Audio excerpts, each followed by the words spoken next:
Wow. I mean, you do so much. And for as long as I've known you, probably 3 to 4 years now, it's always been like that. But you always give your all to everything at the same time.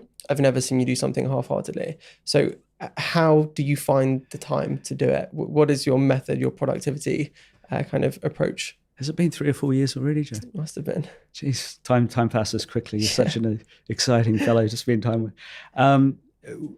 Well, a lot of people play tennis and go to yoga and make pottery. I do the things that I just described outside work. It's my leisure time. My wife describes me as an active relaxer. So the answer to your question is I find time outside the day job. And for me, it's not like work. It's a part of my sort of detaching or relaxing by doing something completely different.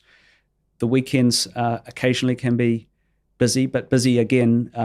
For me, it's sort of leisure and fun. And sometimes I've got two sons. Sometimes my boys sort of join me in some of these pursuits. They're keen rap fans, for example, so they're usually pretty keen on coming along for the ride if we're in the studio, for example, in the weekend.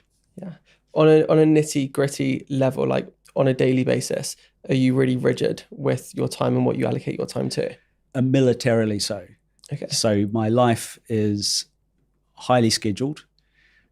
My calendar dictates, guys, it doesn't dictate. I'd like to think I'm in control of my calendar, but it's fairly regimented in terms of the time that I allocate to things, and that's not to say it's back to back. I actually think it's really important to make space, make space to have fun, make space to decompress, make space to think, and be creative as well. So I have focus time scheduled into my diary scheduled as focus well. time. Yeah. And so that's don't interrupt me. I'm working, deep work style. Yeah, absolutely. So once a month we'll have a no meetings week.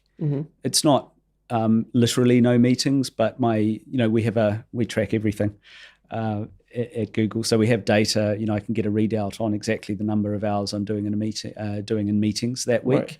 And typically on a normal week that'd be about 22 to 24 hours of meeting time. On a no meetings week, it would drop down to about 6 or 7, which feels very, very empty to me. And it means I can really get the head down and work. I don't do meetings or many emails on a Friday. So that's a weekly thing. That's a focused thing. And I never work on the weekend or on holiday. Right. Brilliant. And so if I were to say, you've achieved so much already in your career, is there one particular day or moment that you would love to relive in a good way? Yeah. Well, I'm a parent, and it would be strange for a parent to say that they wouldn't want to relive the day that their children were born. I've got two, so I'm cheating a bit there. But that was certainly a life moment. From a work perspective, one of the most interesting things I sort of look back on with some joy, and I'm smiling as I think about it, is in Nigeria. I was in Lagos, and I was asked by a wonderful and prominent Nigerian actress called Omatola to open the Film, Music and Television Awards, or not awards really, more of a sort of festival.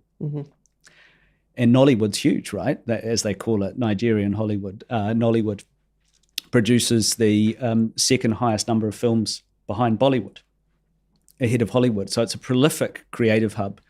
And I found myself in a rather sort of surreal way opening this. It's sort of like the Oscars of Nigeria, right?